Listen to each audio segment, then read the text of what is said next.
Hello friends and welcome to our YouTube channel concepts hunt. और आज बात हम करने वाले हैं life lines of national economy. सबसे पहले इसको बात करने से पहले हमें ये समझना होगा कि इसमें हम क्या क्या चीज़ें पढ़ने वाले हैं, उन चीज़ों की हमें ज़रूरत क्यों है।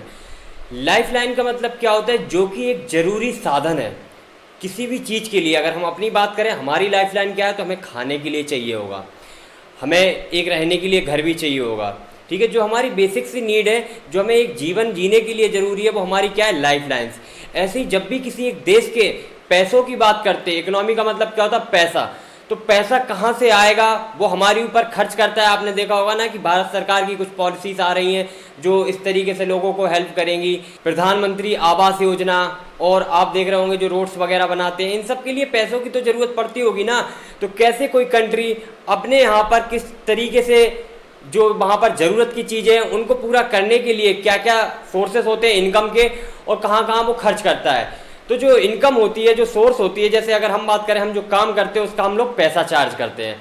ऐसे ही जो हमारी सरकार है उसको कहाँ कहाँ से पैसा मिलता है। जैसे आप बात करें ट्रांसपोर्टेशन की, ट्रांसपोर्टेशन में जैसे रेलवे हो गया, रेलवे में क्या है, सरकार अपनी ट्रेन चलाती है, हम लोग ट्रेन में सफ़र करते हैं, तो हम लोगों का उसका कुछ ना कुछ चार्ज देना होता है। अगर बात करें एरोप्लेन की, एरोप्लेन में हम लोग बैठकर एक जगह से दूसरी जगह जाते हैं, या गुड्स वगैरह भी एक जगह से दूसरी जगह जाते हैं, तो वो सब क्या हो गए कि सरकार का एक स्रोत हो गया, किस तरीके से होंगी चीज़ें। अब दूसरी एक और इम्पोर्टेंट बात, क्या इंपॉर्टेंट बात है देखने वाली, ये कि मान लो हम एक जगह पर रहते हैं, वहाँ पर हमने क्या किया, राइस का खेती की। अब क्या हम सारे राइस जो हमने खेती की है, कि हम सारे राइस को खा लेंगे? नहीं खा पाएंगे। तो क्या है, उसको एक जगह से दूसरी जगह भेजा जाएगा जहां पर उसको बेचा जाएगा, और वहां पे कुछ ना कुछ पैसा हम लोगों को प्राप्त होगा। तो एक जगह से दूसरी जगह तक जाने में हम लोगों का कोई ना कोई ट्रैवलिंग का कॉस्ट लगेगा, उसको क्या बोलते हैं हम लोग, ट्रांसपोर्ट। हुआ क्या, दूसरी जगह पर नीड थी उस चीज़ की, पर जो वहां पर हो रही थी वो दूसरी जगह पर उसकी खेती हो रही थी, तो उसको एक जगह से दूसरी जगह ले जाने में जो खर्चा आएगा उसको हम लोग ट्रांसपोर्ट के रूप में डिफाइन करते हैं। और इस चैप्टर में मेनली हम लोगों का पूरा फोकस ट्रांसपोर्ट पर होगा। ये हो गया फिजिकल ट्रांसपोर्ट। अगर हम बात करें कि अगर हम यहाँ पर बैठे हैं और सामने किसी को फ़ोन करना है, या वीडियो कॉल करनी है, या कुछ भी किसी तरीके से हमें सामने वाले के पास अपनी इंफॉर्मेशन को पास करना है, तो हमें एक चैनल चाहिए होगा अपनी इंफॉर्मेशन को पास करने का। तो वो चैनल्स क्या क्या हो सकते हैं, जैसे बात करें कि मोदी जी मन की बात करते हैं, तो वो भी एक चैनल के थ्रू हम सारे देशवासियों तक पहुँच जाता है। आप फोन से करते हैं कॉल या वीडियो कॉल करते हैं तो वहां पर पहुंच जाता है। टेलीविजन में अगर कोई प्रोग्राम देखते हैं तो वो क्या होता है, मास कम्युनिकेशन, बहुत सारे लोगों को देखने के लिए बनाया जाता है। ऐसी रेडियो हो गया। तो ये सब जो चीजें हैं वो कम्युनिकेशन करने का एक मीडियम है। ऐसे ही अगर बात करें तो गुड्स, जो फिजिकल चीज़ है उनका बात करें तो वो होगा ट्रांसपोर्ट। तो चलिए एक एक करके हम लोग अपने टॉपिक्स की शुरुआत करते हैं, अपनी वीडियो की शुरुआत करते हैं, और बात को ध्यान रखेंगे कि एग्जाम्पल्स के साथ हम लोग चीज़ों को पढ़ेंगे, समझेंगे, ज़्यादा से ज़्यादा अपने कॉन्सेप्ट को बिल्ड करेंगे, मजबूत बनाएंगे। बस मेन बात का क्या ध्यान रखना है कि जो पढ़ने का तरीका होगा वो थोड़ा थोड़ा साइंस की तरह होगा, उसमें कुछ एग्जाम्पल डाल के हम अपने कॉन्सेप्ट को बहुत ही क्रिस्टल क्लियर करने वाले हैं। तो आइए शुरुआत करते हैं। तो सबसे पहले बात करते हैं ट्रांसपोर्ट की ज़रूरत क्यों आई। जब भी कोई एक गुड्स या कोई एक सर्विस या कोई भी चीज़ हमने एक जगह पर उसकी खेती की, या किसी भी तरीके से उसका मैन्युफैक्चरिंग किया, पर उसकी ज़रूरत दूसरी जगह पर पड़ रही है, दूसरी जगह पर जो लोग रह रहे हैं उनको इस चीज़ की ज़रूरत है, तो यहाँ से दूसरी जगह तक जाने में क्या होगा, कहीं ना कहीं कॉस्ट लगेगी। जैसे सीमेंट की बात कर लें, फैक्ट्रीज में सीमेंट बन रही है, सीमेंट को कहाँ पर लाया, एक दुकान में दुकानदार लाता है, अपने यहाँ पे रखता है, फिर उसके बाद जिन जिन कस्टमर को ज़रूरत होती है वो अपने ले जाते हैं। तो जो फैक्ट्री से दुकान तक लाने में कोई ना कोई ट्रांसपोर्टेशन लगा होगा, उसका ट्रक से लाया होगा या किसी भी जिस चीज़ से भी वो लाया होगा, लेकिन कहीं ना कहीं ट्रांसपोर्टेशन तो लगा होगा।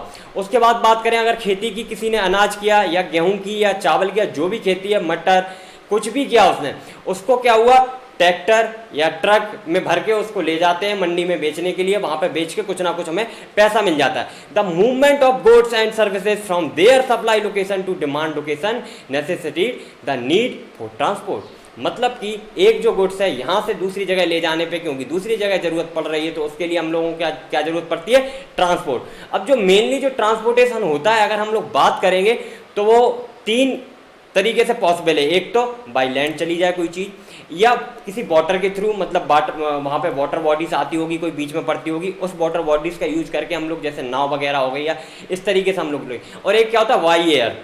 बाई एयर मतलब बोले तो कि एरोप्लेन से अपना सामान ले जाए। ठीक है, यहाँ पर आप लोग देख भी सकते हैं किस तरीके से, ये भाई एरोप्लेन हो गया।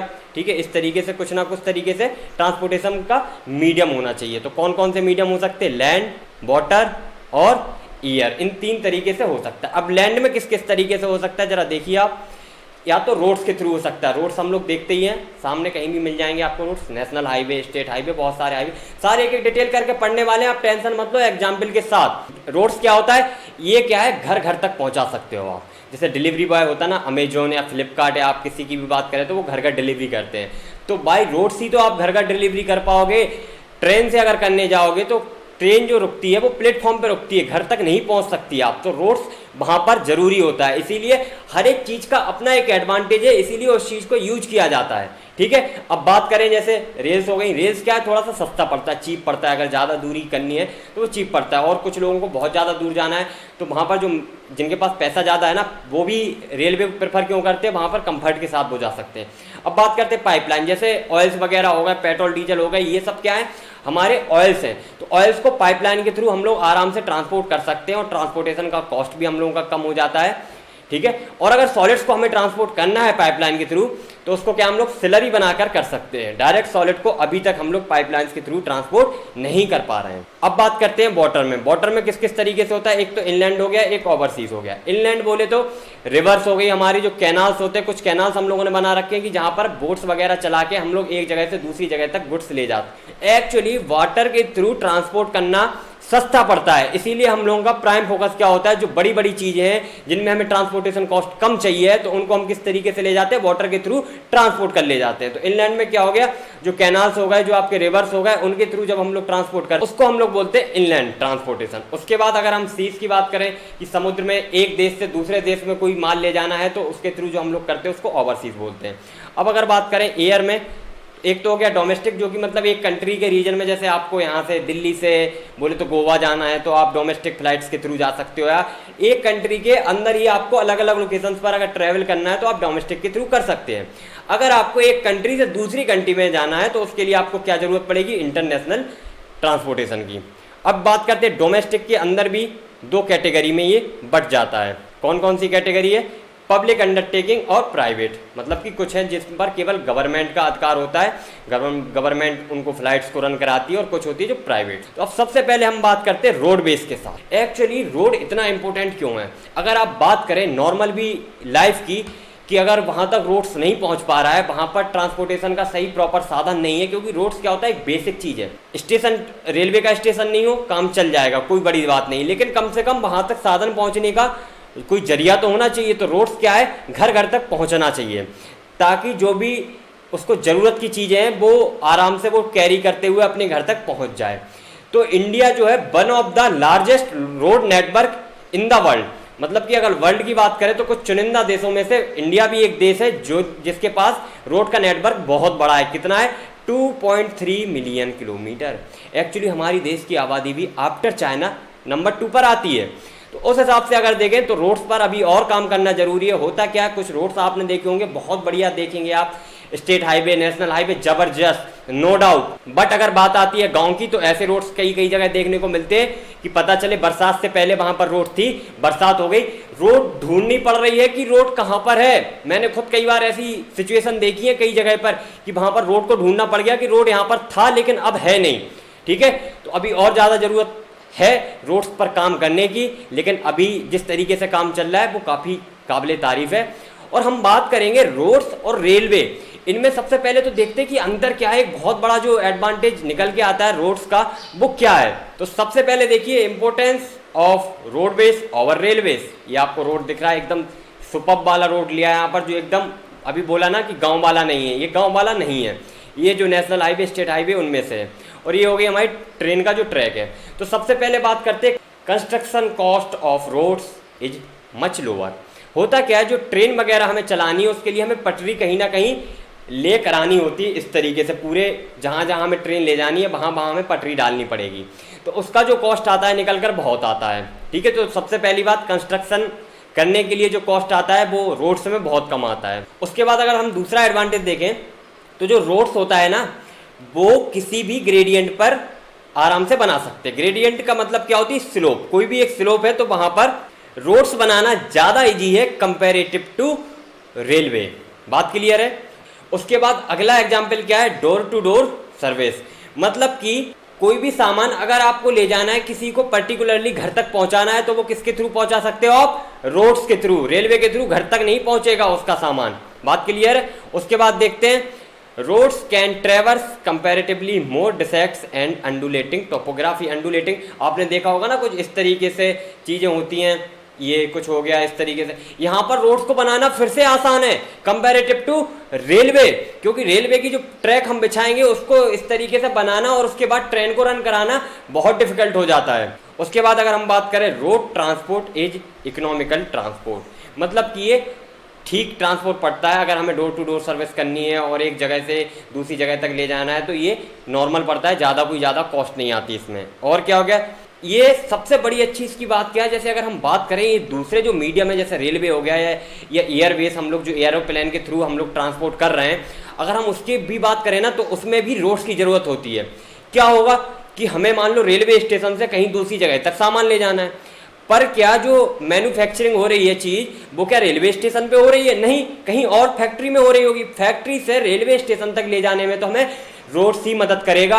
उसके बाद दूसरी जगह पर जब हम लोगों ने रेलवे स्टेशन पर वो सामान को उतारा, तो उसके बाद जो लोकेशन है वहां तक पहुंचाने के लिए अगेन हमें क्या चाहिए होगा, रोड्स चाहिए होंगे। तो एक क्या काम करता है, एक तरीके के फीडर का भी काम करता है। किसके लिए करता है, जो हमारा रेलवे स्टेशन हो गया, सीपोर्ट हो गया या एयरपोर्ट हो गया, इन सब के लिए भी एक तरीके से मीडियम का काम करता है कि इसकी रोड्स की हमें जरूरत कहीं ना कहीं वहां भी पड़ जाती है। अब जो रोड्स होता है वो कितने क्लासेस में बांटा जाता है, 6 क्लासेस होते हैं उसको बांटने के। तो सबसे पहले एक एक क्लासेस को पढ़ेंगे, जहां पे जरूरत होगी आपको डायग्राम के साथ समझाएंगे, लोकेशन भी बता देंगे। तो सबसे पहले कौन सा है, गोल्डन क्वाड्रिलेटरल सुपर हाईवेज। तो ये क्या होता है जरा देखते हैं। सबसे पहले गवर्नमेंट ने क्या किया, कुछ चीजों को इंप्रूव करने के लिए यहां पर कुछ प्रोविजन मेंशन किए। क्या मेंशन किए कि इन्होंने क्या किया, ये आप देख सकते हैं कुछ इस तरीके से ये होता है।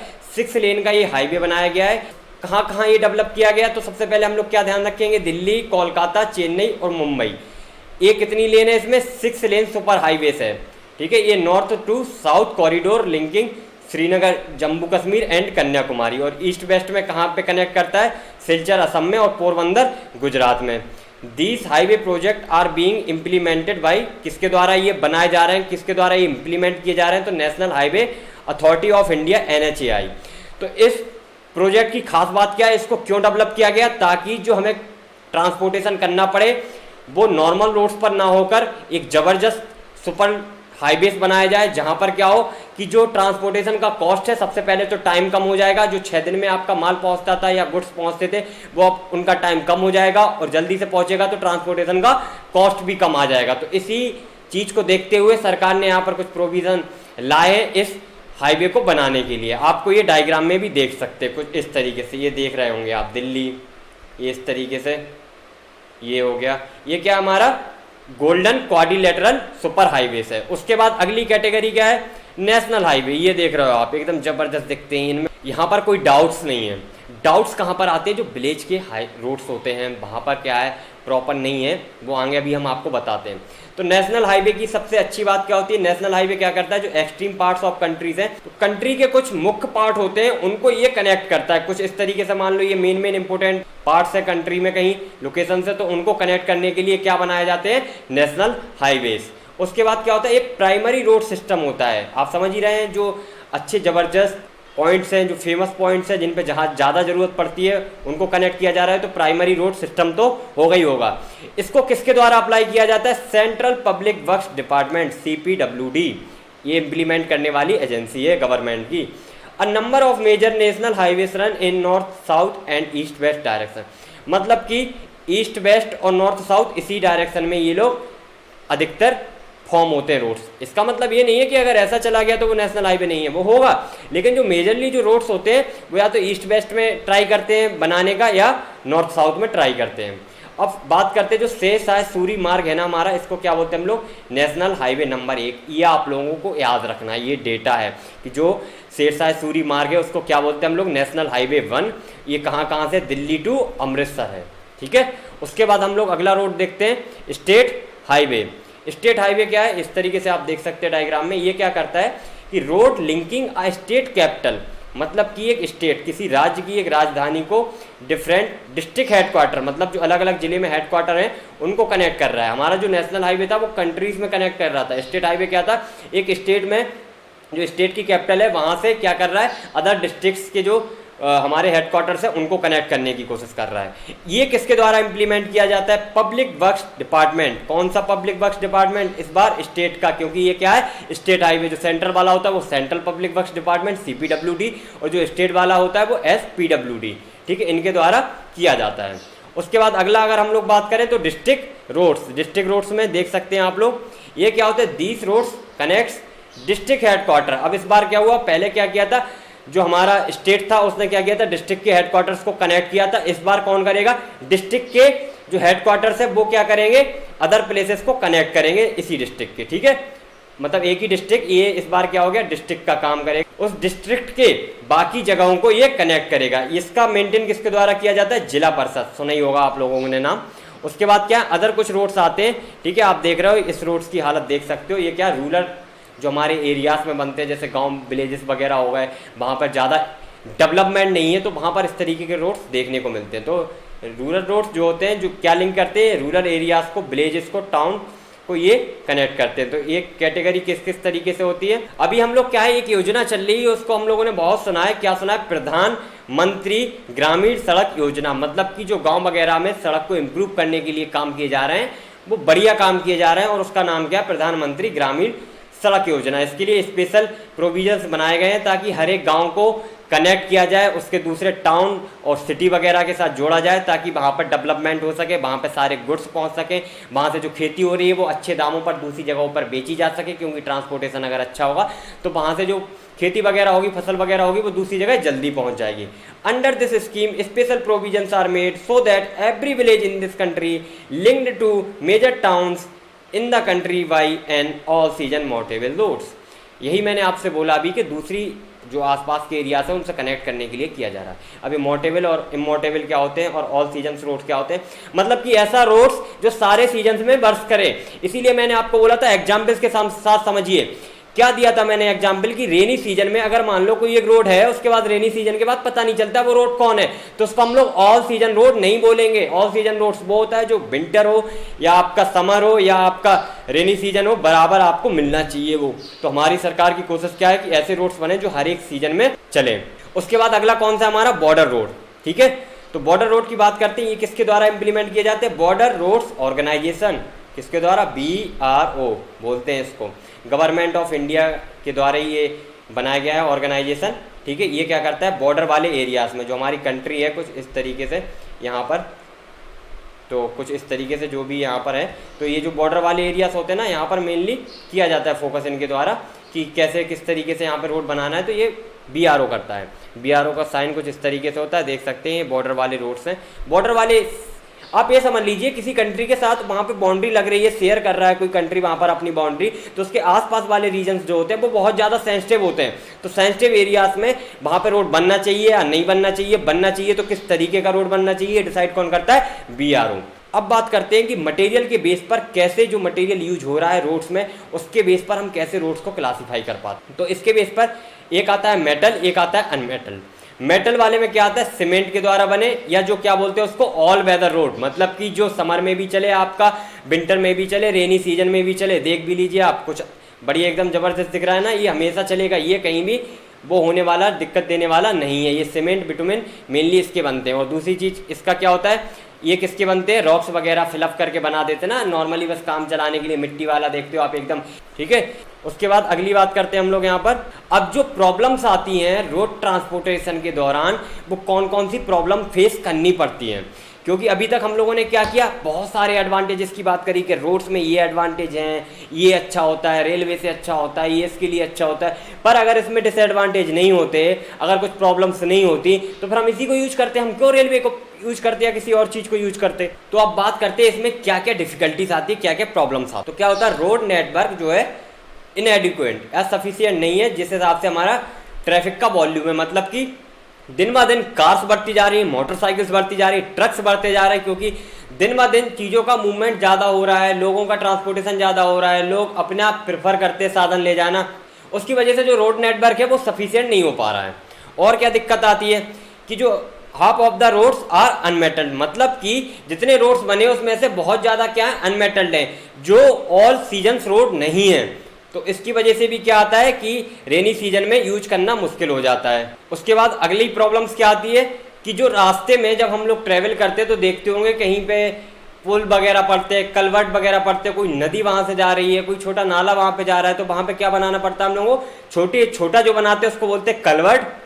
और जब कोई रिवर जाती है बड़ी जगह पर हम लोगों को जो बनाना होता है पुल वगैरह, तो उसको पुल बोलते हैं, ब्रिज, जो कि रिवर पे बनते हैं। और जो नाले ऊपर नाले या आपने देखे हो ना नहर वगैरह निकलती हैं, तो उनके लिए जो बनाते हैं उसको बोलते हैं कलवर्ट्स। तो उनको भी हमें बनाना पड़ता है बहुत ज़्यादा, और कुछ क्या हो गए बहुत ज़्यादा पुराने हो गए हैं जिसकी वजह से वो दिक्कत दे रहे हैं। और क्या दिक्कत आती है, जो नेशनल हाईवे हैं वो भी सफिशिएंट नहीं है, उनको भी और ज़्यादा अभी बनाने की हमें ज़रूरत है।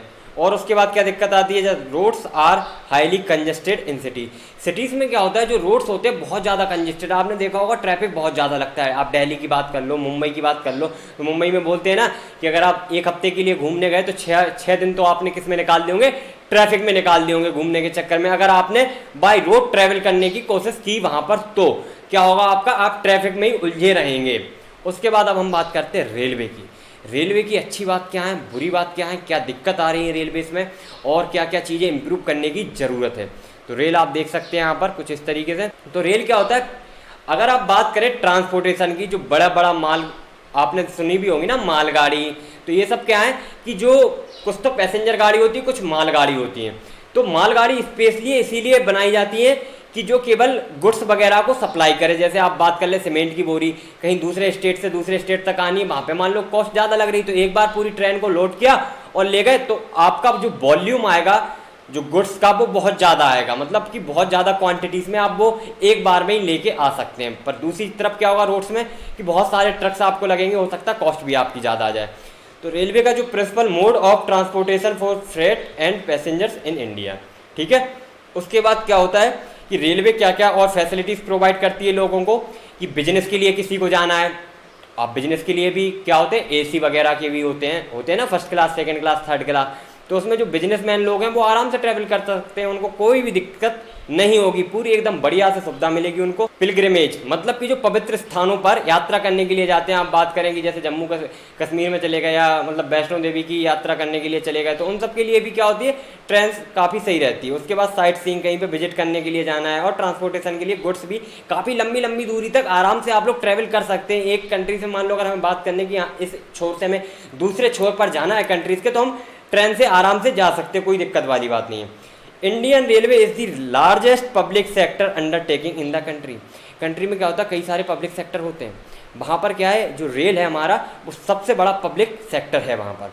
अब बात करते हैं पहली जो ट्रेन चलाई गई थी, एक अगेन ये डाटा है, आप ध्यान रखेंगे इसको, कहाँ से कहाँ चलाई गई थी, मुंबई टू ठाणे, कब चलाई गई थी, 1853 में, और इसने कितनी डिस्टेंस को ट्रैवल किया था, 34 किलोमीटर डिस्टेंस को इसने ट्रैवल किया था। तो अगेन एक बार रेलवे मतलब काफ़ी बढ़िया काम कर रही है कंट्रीज़ में, काफ़ी जगह इसका यूज होता है, काफ़ी जगह इसकी नेसेसिटी है, तो वहाँ पे भी काम चल रहा है। अगेन अब बात क्या आती है कि चैलेंजेस क्या क्या इसको फेस करने पड़ रहे हैं, ट्रेन के साथ क्या क्या दिक्कत आ रही है, रेल जब ट्रैवल करती है तो उसको किस किस चीज़ों का सामना करना पड़ रहा है, तो ज़रा बात करते हैं। अब होता क्या है कि जैसे अगर आप बात करें राजस्थान में, तो वहाँ पर सैंड ज़्यादा है, ठीक है, सैंडी एरिया से। गुजरात की बात करें, वहाँ दलदल स्वैम्पी एरिया ज़्यादा है, ठीक है, दलदल टाइप। तो वहाँ पर क्या होता है कि ट्रेन के जो ट्रैक होते हैं उनको बिछाने में बहुत ज़्यादा दिक्कत आती है। ये एक चैलेंज की तरह होता है, जो रेलवे है उसके लिए एक चैलेंज की तरह है कि कैसे उनमें पटरियाँ ले करें, वहाँ पर ट्रैक्स बनाएं। उसके बाद क्या होता है कि अगेन क्या होता है, बहुत सारे रिवर्स को क्रॉस करना है, तो जब जो रोड्स हम बना रहे हैं, रोड्स के लिए हमें क्या बनाना पड़ रहा है, ब्रिज। ब्रिज पर क्या है, एक आध दो गाड़ी जानी है, ज़्यादा उतना ज़्यादा व्हीकल का लोड नहीं है। पर ट्रेन के केस में क्या होगा, जो ब्रिज बनाएंगे हम ट्रेन का, वहाँ पे क्या है, ट्रेन को मूव करना है, हाई स्पीड ट्रेन को मूव करना है, लोड ज़्यादा होगा, तो अगेन वहाँ पर कॉस्ट ज़्यादा आएगी, ठीक है। और क्या आ रही है, कहीं कहीं अगर जैसे लैंडस्लाइड हो जाती है तो रेलवे ट्रैक ब्लॉक हो जाता है, वहाँ पर निकलना फिर मुश्किल हो जाता है, उसको काफ़ी ज़्यादा मेहनत करनी पड़ती है उसको वापस पटरी पर लाने के लिए। ये होगा चैलेंजेस जो कि फेस करने पड़ रहे हैं। पर जो प्रॉब्लम्स आ रही है रेलवे की, वो हम ही लोगों की वजह से आ रही है, क्योंकि हम इस देश के नागरिक हैं, और हमारी वजह से अगर कंट्रीज में प्रॉब्लम आती है तो उस पर चर्चा होनी लाजमी है, उस पर चर्चा होनी बनती है। तो बात करते हैं कि क्या क्या दिक्कत आ रही हैं, क्या क्या प्रॉब्लम्स फेस करनी पड़ रही हैं। तो यहाँ पर देखिए क्या होता है कि जो रेलवे की प्रॉपर्टी से उनको कुछ लोग चोरी कर लेते हैं या कुछ लोग डैमेज करते हैं, ये बहुत गलत बात है। ठीक है, आपको ऐसा नहीं करना चाहिए एज अ ह्यूमन बीइंग और as a citizen of India. तो आपको अपनी जिम्मेदारी समझनी चाहिए, आपको कोई भी चीज़ का नुकसान नहीं करना चाहिए। कई जगहों पर देखा जाता है कि चादर चोरी हो गई या कुछ भी चीज़ चोरी हो गई, तो इन सब चीज़ों से आपको बचना चाहिए। और क्या होते हैं, लोग देखते हैं कि हंसी मजाक मतलब एक ट्रेंड टाइप का बन गया है कि जहाँ पर चाहेंगे हम ट्रेन को रुकवा देंगे, तो उसके लिए हम लोग क्या करते हैं कि चेन पुलिंग कर देते हैं कहीं भी, तो उससे अननेसेसरली लोगों को दिक्कत होती है, रेलवे को प्रॉब्लम्स होती है, वहाँ पर उनका कॉस्ट बढ़ता है, और जो लोग ट्रैवल कर रहे हैं ना उनको टाइम बढ़ जाएगा यार आपकी वजह से। तो इन सब चीज़ों को आप मत करिए। और एक और क्या हो गया, काफ़ी लोग मतलब एक और चीज़ में मज़ा आता है क्या कि बिना टिकट यात्रा कर रहे हैं। हमने तो 10 बार यात्रा कर ली ना, तो हमारा तो वैसे ही निकल आया ट्रेन का किराया। अगर टीटी ने एक बार फाइन भी लगा लिया तो क्या कर लिया। इन सब चीज़ों से आप बचें, आप ट्रेन का टिकट लें और उसके बाद ट्रेन में यात्रा करें, ताकि आगे चल के किसी भी चीज़ की वहाँ पर प्रॉब्लम ना आए। अब अगला हमारा जो ट्रांसपोर्टेशन का साधन है वो क्या है, पाइपलाइन। ये आप यहाँ पर देख सकते हो कुछ इस तरीके से पाइपलाइन। यहाँ पर क्या है, कोई ना कोई फ्लूइड ट्रांसपोर्ट करने के लिए हम लोग यूज करते हैं। तो बात करते हैं पाइपलाइंस की स्पेशल क्वालिटीज़ क्या होती हैं, ये कहाँ कहाँ पर ज़रूरत पड़ती है इसकी, क्यों इसको डाला गया है पाइपलाइंस को, पूरे कंट्रीज़ में क्यों डाला जा रहा है। तो ये किस किस को ट्रांसपोर्ट करने के लिए यूज करते हैं, क्रूड ऑयल हो गया आपका, पेट्रोलियम प्रोडक्ट्स हो गए, नेचुरल गैसेस हो गए। ठीक है, कहाँ पर ले जाने के लिए, रिफाइनरीज और फैक्ट्रीज, जो फर्टिलाइजर फैक्ट्रीज हैं या थर्मल पावर प्लांट है, वहाँ तक ले जाने के लिए इसको यूज करते हैं। एक्चुअली आपको बताएं तो पाइपलाइन जो होती है उनको ले करने का, बिछाने का खर्चा काफ़ी ज़्यादा आता है, फिर भी हमारी सरकार क्यों कर रही है, क्योंकि वहां पर जो मेंटेनेंस और ट्रांसपोर्टेशन का कॉस्ट आगे जाके आने वाला है ना, वो कम आएगा। तो इससे कहीं ना कहीं अल्टीमेटली आज हमने पैसा लगाया, आगे चल के हमको इसका रिजल्ट निकल के आएगा। तो रिजल्ट जब निकल के आएगा उसके लिए हम लोगों को बिछाना तो पड़ेगा। ऐसा थोड़ी ना है कि कोई रात को सपना आएगा और सुबह अपना पाइपलाइन पूरी हम बिछा देंगे, नहीं। हर एक चीज़ के डेवलपमेंट में टाइम लगता है, तो अभी से वो चीज़ करनी पड़ती है, तब जाके उसका हमें रिजल्ट निकल के आता है। ठीक है, इसमें क्या होता है, सॉलिड्स को ट्रांसपोर्ट करना है अगर हमें पाइपलाइन के थ्रू, तो कैसे, स्लरी बना के, उसका पेस्ट टाइप का बना के, मतलब कि वो लिक्विड फॉर्म में आ जाए, थोड़ा थोड़ा लिक्विड फॉर्म में आ जाए, जिससे कि उसको ट्रांसपोर्ट किया जा सके इस पाइपलाइन के थ्रू। अब क्या हो गया, अगर हम और बात करें, जैसे कुछ रिफाइनरीज की बात करें, मथुरा हो गई, पानीपत हो गई, ये मतलब कि थोड़ा सा दूर लोकेशन है, लेकिन क्यों इन सब पर आराम से हम लोग पहुंच जाते हैं, क्योंकि पाइपलाइन के थ्रू हम लोग आराम से एक जगह से दूसरी जगह तक पहुंचा सकते हैं। पाइपलाइंस को एक बार जमीन के नीचे आप बिछा दें, उसके बाद आराम से आप टेंशन फ्री होकर बैठे, आपका टाइम भी कम लगेगा, आपका प्रोडक्ट भी पहुंच जाएगा, आपको दिक्कत भी नहीं होगी। तो क्या बोला गया यहाँ पर, initial cost of laying pipeline is high. भैया आपसे मैंने बोला स्टार्टिंग में पैसा ज़्यादा लगेगा, पर आपको जो बाद में फ़ायदा होने वाला है वो बहुत होने वाला है। But subsequent running cost are minimum, मतलब कि आपको पर लीटर आप अगर बात करें, जैसे 1 लीटर आपको रेलवे से लाना था या रोड्स के थ्रू आप लेके आ रहे थे, तो वहाँ पर कॉस्ट ज़्यादा आ रही थी, लेकिन यहाँ पर कम आएगी बाद में। उसके बाद क्या होगा, it rules out transshipment losses और डिलेस। होता क्या था, जब आप रोड्स या रेलवेज के थ्रू जाते थे तो वहाँ पर कुछ ना कुछ लीकेज हो जाता था इनमें, और क्या होता था, कहीं कभी कभार ट्रैफिक की वजह से डिले हो जाती थी चीज़ें। पर यहाँ पर ये सारी चीज़ें हट चुकी हैं, अब ना कोई डिले होगा, जितना टाइम हम पहले से मान के चल रहे हैं उतने टाइम में वो चीज़ आराम से पहुँच जाएगी। ठीक है, तो अब बात करते हैं जो हमारे मेन 3 इंपॉर्टेंट नेटवर्क हैं पाइपलाइन के, वो जरा हम लोग एक बार देखते हैं। ठीक है, तो सबसे पहला हमारा जो नेटवर्क है, from oil field in upper Assam to Kanpur, Assam to Kanpur, via Guwahati, Barauni and Allahabad होते हुए ये कहाँ से, असम टू कानपुर जाता है। उसके बाद दूसरा कौन सा है, from Salaya in Gujarat to Jalandhar. ठीक है, इन पंजाब बाया कौन कौन से रोड्स के थ्रू ये जाता है, जगह के थ्रू जाता है, बीरामगम, मथुरा, दिल्ली, सोनीपत। उसके बाद अगली जो गैस पाइपलाइन है वो कहाँ से जाती है, हजीरा इन गुजरात, गुजरात में जो हजीरा है वहाँ से होते हुए कहाँ कनेक्ट करती है, जगदीशपुर इन उत्तर प्रदेश, बाया विजयपुर इन मध्य प्रदेश। ठीक है, बात क्लियर है। अब उसके बाद जरा हम बात करते हैं कि जो हमारे वाटर बेस हैं, जो समुद्र हो गया या जो नदियाँ हैं या कैनाल हैं, उनके थ्रू किस तरीके से हम लोग ट्रांसपोर्टेशन कर पाते हैं, उसका फ़ायदा क्या होता है और उसको कब कब हम लोग यूज करने का कोशिश करते हैं। तो बात करते हैं वाटर बेस में क्या होता है कि 95% of the countries trade volume, मतलब कि जितना माल आ रहा है, अगर हम किलो वाइज या पीसेस वाइज बात करें तो 95%, और अगर वैल्यूज वाइज बात करें, रुपए या डॉलर में अगर बात करें तो वो कितना है, 68% ऑफ द वैल्यूज किससे मूव्ड करती है, बाई सी। मतलब कि जो ट्रेड हो रहा है, जो व्यापार हो रहा है, वो मोस्टली किस पे डिपेंड कर रहा है, हमारे सीज पर डिपेंड कर रहा है। अगर हम इंटरनेशनल ट्रेड की बात करें, वहाँ पर क्या है, जो दूसरे देश से कोई भी कच्चा सामान, रॉ मटेरियल या कोई भी फिनिश्ड मटेरियल आता है, तो वो लोग प्रेफर किसके थ्रू करते हैं, बाई सी, क्योंकि यहाँ पर कॉस्ट कम आती है। Waterways are the cheapest means of transport, ये बिल्कुल बात ध्यान रख लेना आप लोग, ये बहुत सस्ता पड़ता है यहाँ पर। और यहाँ पर क्या बल्क बल्क में ले जा सकते हैं चीज़ों को। They are most suitable for carrying heavy and bulky goods, आप हैवी चीज़ों को भी ले जा सकते हैं।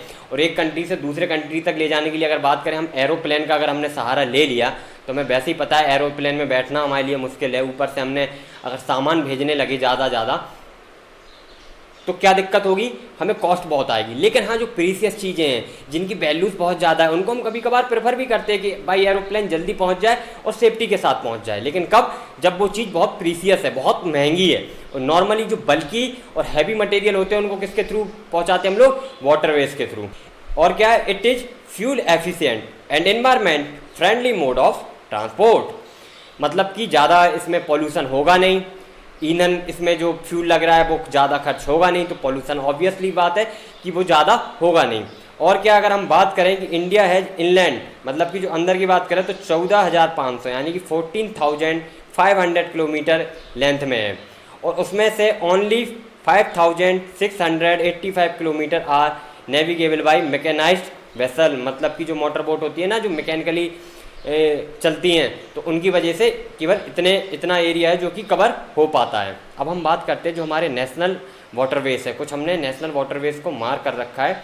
तो सबसे पहला 3 वाटरवेज हम लोगों ने इंपॉर्टेंटली मार्क कर रखे हैं कि द गंगा रिवर, ठीक है, गंगा रिवर में कहाँ से, इलाहाबाद से लेकर हल्दिया, इलाहाबाद टू हल्दिया, इसको क्या बोलते हैं, नेशनल वाटरवेज नंबर 1। दूसरा कौन सा है, ब्रह्मपुत्र रिवर की अगर बात करें, सदिया एंड धुबरी, तो इसको क्या बोलते हैं, नेशनल वाटरवेज नंबर 2। तो जो अगला वाला है वो कौन सा, हमारा वेस्ट कोस्ट में कैनाल है केरला में, ठीक है, इसको क्या कौन सा बोलते हैं हम लोग, नेशनल वाटरवेज नंबर 3। एक बार जरा इनकी लोकेशंस भी आप लोग यहाँ पर देख लीजिए मैप में, कुछ इस तरीके से, जैसे जो नेशनल वाटर हाईवे किया है। तो आपकी टेंशन मत लीजिए, आपकी मैप की सीरीज भी पूरी आएगी। जो ज्योग्राफी में आपके जो मैप्स आते हैं मार्क करने के लिए, उसकी पूरी सीरीज लेकर आएंगे, वहाँ पर एक एक आपको पॉइंट भी हम लोग टिक करा देंगे, यहाँ पर आप लोग एक बार देख लीजिए। उसके बाद हम लोग बात करते हैं मेजर जो सी पोर्ट है हमारे, सी पोर्ट बनाए क्यों जाते हैं, एक्चुअली एक लोकेशन, जैसे आपने देखे होंगे ना रेलवे स्टेशन या बस स्टैंड, ऐसे ही जो सी पोर्ट होते हैं जहाँ पर समुद्र का छोर लगता है, समुद्र का किनारा लगता है, वहाँ से दूसरी जगह पे ले जाना है, तो उस पॉइंट तक पहले मटेरियल को लाना होगा, गुड्स को लाना होगा, वहाँ से फिर बोट्स में लोडिंग होगी, उसके बाद दूसरी जगह जब पहुँच जाएगा तो सी पोर्ट पर, दूसरे सी पोर्ट पर वहाँ पर अनलोडिंग होगी, फिर वो मटेरियल अपनी लोकेशन पर चला जाएगा, ठीक है। तो कांडला एक टाइडल पोर्ट है जो कि क्या करता है, कन्वीनियंट करता है handling of export and imports of highly productive granary. उसके बाद मुंबई क्या है, एक बहुत बड़ा पोर्ट है, ठीक है, इसमें क्या है, natural and well sheltered harbour है। अब हुआ क्या, जब ये बड़ा है तो यहाँ पर ट्रैफिक ज़्यादा आएगा, तो ट्रैफिक ज़्यादा आएगा तो एक और क्या किया गया कि जवाहरलाल नेहरू पोर्ट बनाया गया, किस चीज़ को ध्यान रखते हुए कि मुंबई वाला जो पोर्ट है इस पर बहुत ज़्यादा ट्रैफिक आ रहा है, तो इसको कम करने के लिए जवाहरलाल नेहरू वाले पोर्ट पर कुछ ट्रैफिक आ जाए, तो इसी चीज़ को देखते हुए प्लान किया गया कि आप you to de congested the Mumbai port, Mumbai port पर कम ट्रैफिक आए और क्या करे, ये उसके एक हब पोर्ट की तरह सर्व करे। उसके बाद क्या है, मरमगांव पोर्ट गोवा, क्या है, ये आयरन ओर को एक्सपोर्ट करने के लिए कंट्री से भेजते हैं। एक्चुअली अगर बात करें हम लोग आयरन ओर इतना ज़्यादा बाहर सप्लाई करते हैं, क्या करते हैं, कच्चे मटेरियल को सप्लाई करते हैं, रॉ मटेरियल। अगर हम लोग फिनिश्ड मटेरियल बनाना सीख गए, स्टील बनाना सीख गए अच्छे से, और हम लोगों ने वहाँ पे जो आयरन से जो उपकरण बनने वाले हैं, ठीक है, अगर हमने उनको बनाना सीख लिया, उनको बेचेंगे तो ज़्यादा फायदा होगा, बजाय कि हम लोग जो रॉ मटेरियल बेच रहे हैं। पर क्या करें, अभी जो चल रहा है वो चल रहा है, लेकिन धीरे धीरे आगे संभावना है, क्योंकि रॉ मटेरियल बेचने पर उतना ज़्यादा फायदा नहीं होता है। तो उसके बाद क्या किया गया, न्यू मंगलौर पोर्ट बनाया गया, जो कहाँ लोकेटेड है, कर्नाटक, किसके लिए, जो कुद्रेमुख माइन से जो ओर निकल के आ रहा है आयरन का, उसको सप्लाई करने के लिए। उसके बाद कोच्चि भी एक एक्सट्रीम साउथ वेस्टर्न पोर्ट है जो लोकेटेड है, एंट्रेंस क्या है इसका, लगून एंड नेचुरल हार्बर है। एक बार हम लोग जरा मैप में भी इनको मार्क देख लेते हैं, कहाँ पे ये देख रहे हो आप, यहाँ पर आपको दिख रहा है एरोप्लेन के लिए ये एयरपोर्ट बनाया हुआ है। यहाँ पर क्या है, मरमगांव, ये क्या है आपका सी पोर्ट है। इसके बाद न्यू मैंगलोर पोर्ट बना दिया गया है। इसके बाद यहाँ पर देखिए, मैं यहाँ पर एरोपोर्ट दिख रहा है आपको, यहाँ पर ये एक सी पोर्ट दिख रहा है, यहाँ पर सी पोर्ट दिख रहा है, यहाँ पर एरोप्लेन एयरपोर्ट दिख रहा है। तो इस तरीके से आप लोगों को चीज़ें मार करनी है। ये सब चीज़ें जब मैप की सीरीज पढ़ाएंगे वहाँ पर पूरी एक एक करके डिटेल में बताएंगे। उसके बाद अगला क्या आता है, एयरवेज। एयर के थ्रू जो चीज़ें को सप्लाई होती है वो किस तरीके से होती है। तो बात करते हैं क्या, ये क्या है, सबसे फास्टेस्ट मोड है। एक स्थान से, एक प्लेस से आपको दूसरे प्लेस तक मूव करना है, तो जब अगर हमें जल्दी से जल्दी पहुंचना है वहाँ पर, तो हम किसका यूज करते हैं, एरोप्लेन्स का यूज करते हैं। ठीक है, इसी और बड़े हम आराम के साथ, सुविधा के साथ इसमें जाते हैं। इसको क्या है, कोई दिक्कत नहीं होती कि कहाँ पर्वत है, कहाँ फॉरेस्ट है, कहाँ पर नदियाँ, क्योंकि इसको कहाँ पे जाना होता है, बाय एयर इसको जाना है। तो रास्ते में इसको ना तो नदियों से मतलब है कि रिवर्स आ रही हैं तो कैसे ये जाएगा, या फॉरेस्ट पड़ रहा है या समुद्र पड़ रहे हैं, इसको कोई भी चीज़ से फर्क नहीं पड़ता है। एरोप्लेन्स वगैरह होते हैं अगर हम बात करें तो एक तो डोमेस्टिक हो गए हमारे, जो कि एक कंट्री के अंदर फ्लाइट्स होंगी, एक इंटरनेशनल, मतलब कि एक कंट्री से दूसरे कंट्री तक अगर जाना है तो किस तरीके से होंगी। ठीक है, on the operational sites Indian airlines, alliance air, ठीक है, subsidiary of Indian airlines, private scheduled airline, मतलब कि दोनों तरीके की एयरलाइंस यहाँ पर चलती है, प्राइवेट भी और पब्लिक भी, पब्लिक सेक्टर वाली। और इंटरनेशनल में air India provides international, India की जो हमारी फ्लाइट है मेनली इंटरनेशनल वाली, वो कौन सी, एयर इंडिया। उसके बाद क्या है, एक पवन हंस हेलीकॉप्टर्स लिमिटेड है, तो वो क्या करती है, ये क्या करती है, provides helicopter service to oil and natural gas commission in its offshore operation to inaccessible areas and difficult terrain. जहाँ पर डिफिकल्टीज होती है, जहाँ पर एरियाज तक हम लोग नहीं पहुँच पा रहे हैं, वहाँ तक कौन पहुँचाता है हमें, पवन हंस हेलीकॉप्टर्स लिमिटेड। इसके बाद इसके डिसएडवांटेज क्या है, अगर एरोप्लेन की बात करें तो जरा देखते हैं कि ये जो है कॉमन आदमी इसमें नहीं ट्रैवल कर पाता है। क्यों नहीं कर पाता है, क्योंकि इसकी कॉस्ट ज़्यादा आती है।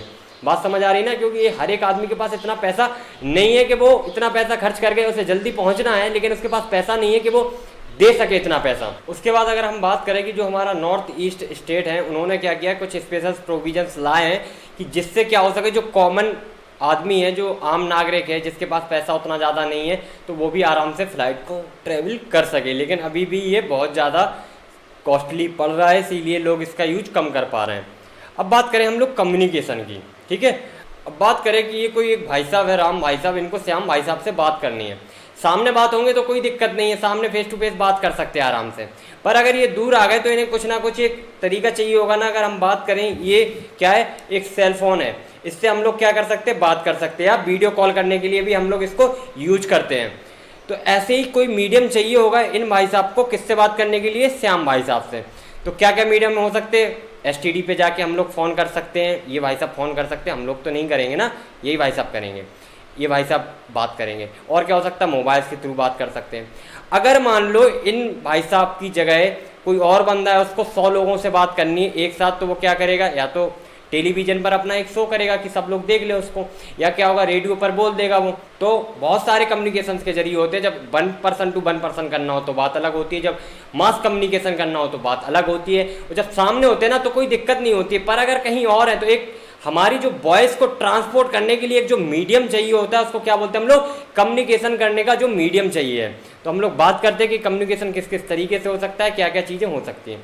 तो long distance communication is far easier without physical movement of communicator और रिसीवर। होगा क्या, अगर हमारे पास कोई मीडियम यहाँ पर नहीं होता और इनको अगर बात करनी थी राम भाई साहब को श्याम भाई साहब से, तो राम भाई साहब को कहाँ मूव करना पड़ता, यहाँ पर आना पड़ता राम भाई साहब को इनसे बात करने के लिए। पर हुआ क्या, अब कुछ हमारे पास कम्युनिकेशन का ट्रांसपोर्ट था, तो हमने क्या किया, राम भाई साहब को यहाँ पर नहीं आने दिया और यहीं पर खड़े खड़े राम भाई साहब का काम करवा दिया। देखिए, personal communication and mass communication दोनों तरीके के इंक्लूड हो सकते हैं, किए जा सकते हैं। पर्सनल किससे, आपको बताया फ़ोन हो गया, वीडियो कॉल करनी है या कॉल करनी है तो आप लोग पर्सनल जो बात करनी है तो कम्युनिकेशन करना है वो किससे कर सकते हो, आप इससे कर सकते हो। जब मास कम्युनिकेशन करना है तो आपको टेलीविज़न, रेडियो, प्रेस, फिल्म, ये सब तरीके के कम्युनिकेशन हो सकते हैं कंट्री। उसके बाद क्या हो गया, पोस्टल नेटवर्क भी बहुत बड़ा एक नेटवर्क है हमारे देश में। वो क्या करता है, आपने कोई, जैसे आप पोस्ट ऑफिस देखा है ना, डाकखाना, तो वहाँ पे क्या होता है, हम लोगों ने एक लेटर एक जगह से दूसरी जगह भेज दिया, वो वाला लेटर नहीं, वापस आ जाओ, बहुत सारे तरीके के लेटर। तो लेटर को एक जगह से दूसरी जगह भेजने के लिए पोस्ट ऑफिस में हम लोग उसको जाके डाल देते हैं, वो दूसरी जगह पर भेज देता है और वहाँ पर हमारा जो रिसीवर है उसको प्राप्त हो जाता है, ठीक है। उसके बाद कार्ड्स एंड एनवेलप जो कि फर्स्ट क्लास हैं, फर्स्ट क्लास मेल में आते हैं, उनको क्या है, एयरलिफ्ट के थ्रू एयरलिफ्ट करवा के लैंड और एयर दोनों तरीके से भेजा जा सकता है। और कुछ होते हैं जो सेकंड क्लास होते हैं, उसमें क्या क्या आते हैं, बुक्स के जो पार्सल हो गए, पैकेट्स हो गए, न्यूज़पेपर्स हो गए, और जो पेरियोडिकल्स मतलब एक टाइम के बाद बराबर भेजते रहते हैं, ठीक है। कुछ ना कुछ जैसे बिजनेस लोग हो गए ना, उनका हर संडे या हर मंडे को कोई ना कोई जाना ही जाना है मेल्स वगैरह, तो उसके लिए क्या बना रखा है, इन सब चीज़ों को सपोर्ट करने के लिए सरफेस मेल या जो भी लैंड वाटर ट्रांसपोर्ट के थ्रू हम लोग पहुंचा सकते हैं, ताकि क्विक डिलीवरी हो सके, मेल्स की टाइम पर पहुंच सके। तो उसके लिए हम लोगों ने कुछ चैनल्स बना रखे हैं। उन चैनल्स को क्या, 6 मेल चैनल्स हम लोगों ने बना रखे हैं। Rajdhani channel, metro channel, green channel, business channel, bulk mail channel and periodical channel. इसमें क्या होगा, जो भी पेरियोडिकल्स मेल है हमारे, उनको भेजा जाएगा। यहाँ पर क्या है, जो बहुत ज़्यादा मात्रा में भेजने उनको भेजा जाएगा।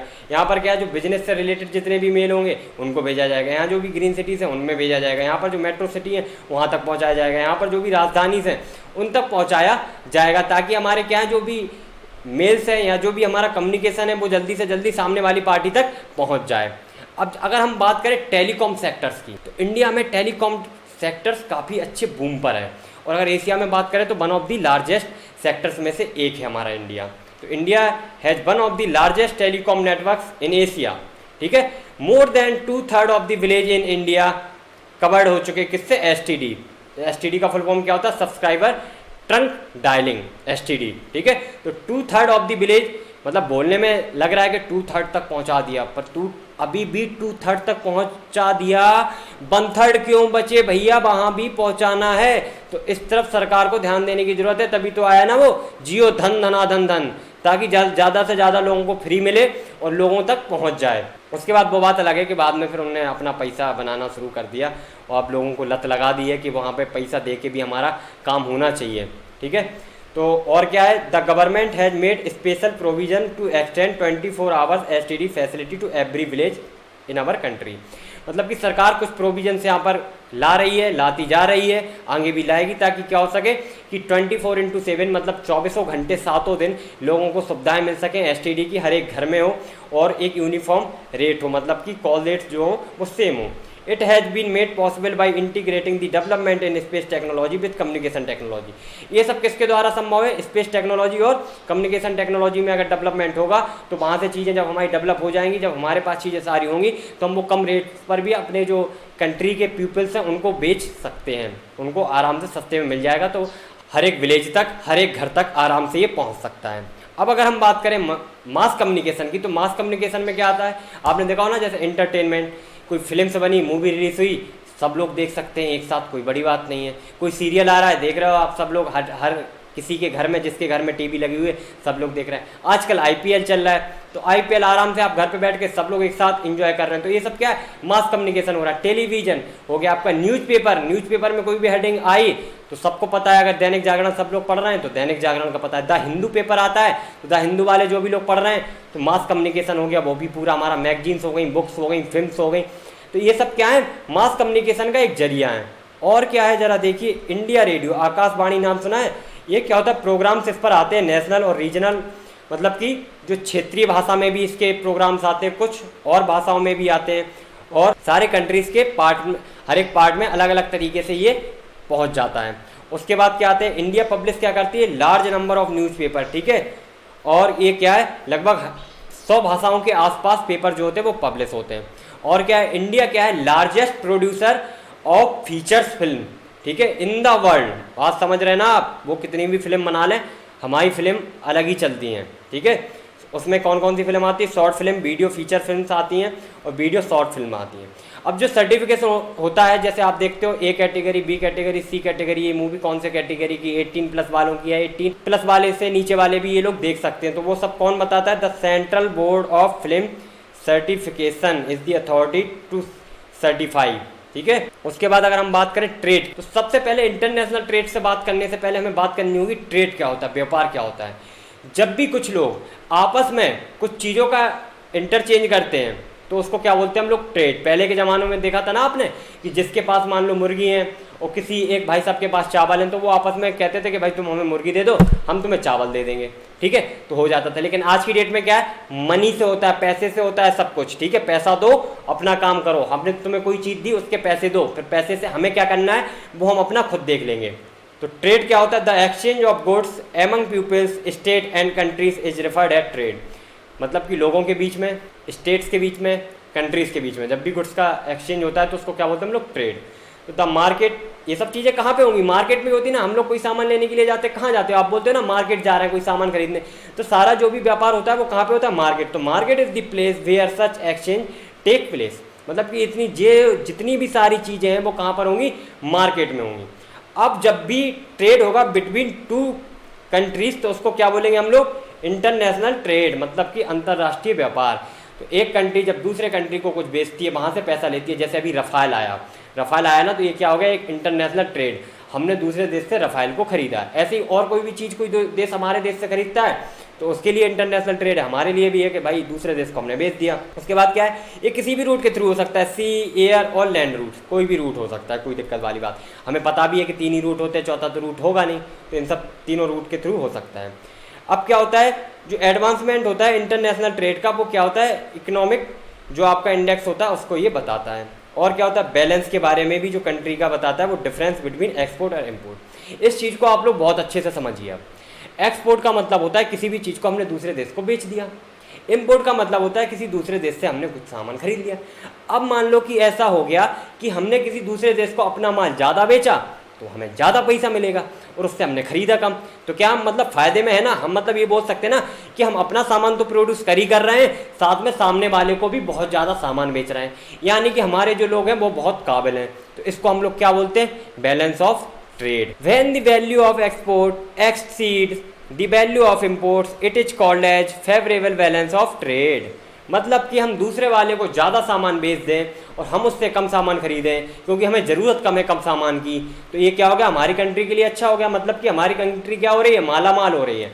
और अगर इसका उल्टा हो जाए, if the value of import exceeds the value of exports, तो इसको हम लोग क्या बोलते हैं? Unfavourable balance of trade. मतलब कि हमारे देश का पैसा किसी दूसरे देश में अब जा रहा है, हमारे लोग सफिशिएंट नहीं है, वो इतना सामान प्रोड्यूस नहीं कर रहे। तभी आपने सुना है ना मेक इन इंडिया, कि देश में बनाओ चीज़ें, ज़्यादा से ज़्यादा खुद के लिए प्रोड्यूस करो और अगर ज़्यादा बना लो तो दूसरे देश को हम बेच लेंगे। तो ये क्या हो रहा है? एक तरीके से इंटरनेशनल ट्रेड को बढ़ावा देने की कोशिश की जा रही है, एक्सपोर्ट पर ज़्यादा फोकस किया जा रहा है। हर एक कंट्री ये चाहती है कि ज़्यादा से ज़्यादा एक्सपोर्ट हो, ज़्यादा से ज़्यादा पैसा दूसरे देश का हमारे देश में आए ताकि हम अपने देश के विकास के लिए और सारी चीज़ों के लिए उसको लगा सकें। अब अगर हम बात करें टूरिज्म को, जो टूरिज्म जो लोग घूमने आते हैं उसको अगर ट्रेड के रूप में हम लोग देखें, अगर उसको हम ट्रेड के रूप में बात करें तो किस तरीके से देख सकते हैं? जो लोग घूमने आ रहे हैं हमारे देश में, एक्चुअली हो क्या रहा है? जब वो घूमने के लिए आएंगे तो एक जगह से दूसरी जगह, one place to another place, वो ट्रैवल भी करेंगे।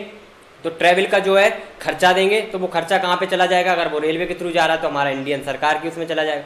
प्राइवेट टैक्सी या प्राइवेट कुछ करके ले जा रहे हैं वो कार वगैरह, तो जो ड्राइवर है या जो मालिक है कार का, उसके पास जाएगा।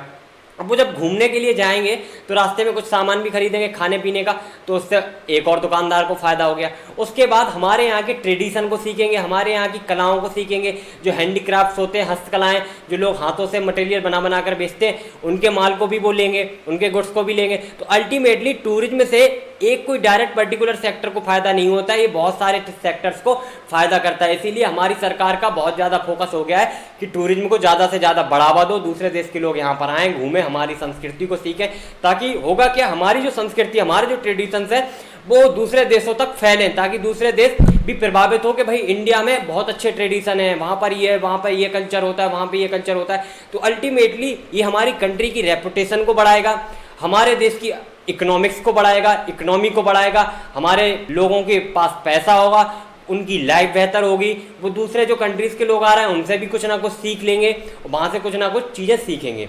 तो टूरिज्म एक तरीके से अल्टीमेटली बहुत सारे सेक्टर्स को फ़ायदा देता है, इसीलिए हमारी जो सरकार है वो इतना ज़्यादा फोकस कर रही है टूरिज्म के ऊपर। तो यहाँ पर देखते हैं tourism in India has grown substantially over the last 3 decades. मतलब कि पिछले अगर हम 3 डिकेड्स की बात करें तो वहाँ पर टूरिज्म पर बहुत ज़्यादा फोकस किया गया। आप देखो जरा, यहाँ पर ताजमहल दिख रहा है आपको, यहाँ पर एक और आपको दिख रहा है, ये उदयपुर का सीन है, और यहाँ पर आपको एक और। तो इस तरीके से क्या है, डिफरेंट टाइप के जो लोकेशन से प्लेसेस हैं, यहाँ से यहाँ ट्रैवल, यहाँ से यहाँ और यहाँ से यहाँ, मतलब कि वो ऐसा नहीं है कि ये 3 प्लेस है, बहुत सारे प्लेसेस हैं इंडिया में। तो वो जिन भी प्लेसेस को घूमने आया होगा तो उन प्लेस पर ट्रैवल करेगा, कुछ खाएगा पिएगा, रास्ते में बहुत सारी चीज़ें भी खरीदेगा, ताकि वो अपने कंट्री में ले जाके वहाँ याद रखे कि मैं इंडिया गया था घूमने के लिए। तो ये सब क्या हो रहा है, हमारे टूरिज्म की वजह से काफ़ी सारे सेक्टर्स को फ़ायदा होगा। और मोर देन 15 मिलियन पीपल क्या हैं, डायरेक्टली इंगेज्ड हैं टूरिज्म इंडस्ट्री से। ठीक है, इससे और ज़्यादा भी लोग हैं जो जिनको कि इनडायरेक्टली फ़ायदा हो रहा है। तो ये क्या है, tourism also promotes national integration, provide support to local handicraft and cultural pursuits, मतलब कि जो लोकल हस्तकलाओं वाले लोग हैं, मतलब कि जो हाथों से कुछ बनाकर बेचते हैं, जिनके पास कला है, उनको भी ये प्रमोट करता है। और क्या करता है, ये डेवलपमेंट में कोशिश करता है international understanding about our culture and heritage, मतलब कि लोगों को ये पता चले कि हमारे देश का कल्चर क्या है, हमारे देश की लोगों की सभ्यता क्या है, हम लोग कैसे रहते हैं, किन किन परंपराओं का हम लोग पालन करते हैं, ताकि और भी देश हम लोगों से चीज़ों को सीखें। और क्या होता है, जो फॉरेन टूरिस्ट आते हैं विजिट करने के लिए इंडिया को, वो कभी कभार हेरिटेज टूरिज्म मतलब किसी एक साइट को देखने के लिए आते हैं, इको टूरिज्म को देखने के लिए आते हैं, एडवेंचर टूरिज्म मतलब कि कुछ अलग करने के लिए आते हैं। जैसे आपने देखा ना, राफ्टिंग हो गई या कुछ स्काई फॉलिंग हो गई, तो मतलब क्या होता है, कुछ एडवेंचरस टाइप का करने के लिए आते हैं। कल्चरल टूरिज्म के लिए भी आते हैं ताकि हमारे देश के कल्चर को सीखें, फिर उस देश कल्चर को ले जाके वहाँ पे अप्लाई करें कि चीज़ें किस तरीके से हमें ये कल्चर अच्छा लगा। उसके बाद मेडिकल टूरिज्म के लिए भी आते हैं और बिजनेस टूरिज्म के लिए आते हैं। तो अल्टीमेटली इन सब चीज़ों से होता क्या है, हमारे देश को कुछ ना कुछ फ़ायदा होता है, इकोनॉमी में फ़ायदा होता है, हमारे बहुत सारे सेक्टर्स इसमें डायरेक्ट इन्वॉल्व होते हैं और कुछ इनडायरेक्ट इन्वॉल्व होते हैं, ताकि लोगों को सीधी इनकम इसकी मिल सके। तो ये था हमारे पूरे चैप्टर के बारे में यहाँ पर डिटेलिंग आपकी। आई होप आपको एक एक कॉन्सेप्ट, आपको एक एक पॉइंट बहुत अच्छे से क्लियरली समझ में आया होगा। मैंने अपनी तरफ से पूरे कोशिश की है कि आपको एग्जाम्पल्स के थ्रू चीज़ें समझाएं। अगर आपको कोई भी डाउट रह जाता है तो आप कमेंट बॉक्स में पूछ सकते हैं, वहाँ पर हमारी कंसेप्ट हंट की टीम आपका रिप्लाई करेगी। तो गाइस, अगर आपको ये वीडियो अच्छी लगी हो तो लाइक कर देना, अपने फ्रेंड के साथ शेयर करें, और अगर इस चैनल पर पहली बार आए हैं या नए हैं तो सब्सक्राइब जरूर करें और बेल आइकन को प्रेस कर दें, ताकि जब भी हमारी लेटेस्ट वीडियो अपलोड हो, ऐसी इन्फॉर्मेटिव वीडियो अपलोड होती रहती है, तो सबसे पहले आपको उसका नोटिफिकेशन मिल जाए। तो गाइस, अगर आप चाहते हैं किसी और टॉपिक पर भी वीडियो आनी चाहिए तो आप कमेंट कर बताते रहें। आपके कमेंट हमारे लिए बहुत मोटिवेशन प्रोवाइड करते हैं। आपके कमेंट्स की वजह से हमें भी एनर्जी आती है कि आपके लिए हम बराबर प्रयास करें और आप लोग भी अच्छे से पढ़ाई करते रहिए। हमारा पूरा सपोर्ट आपके लिए बना रहेगा। तो थैंक यू दोस्तों, मिलते हैं अगली वीडियो में एक नए टॉपिक के साथ।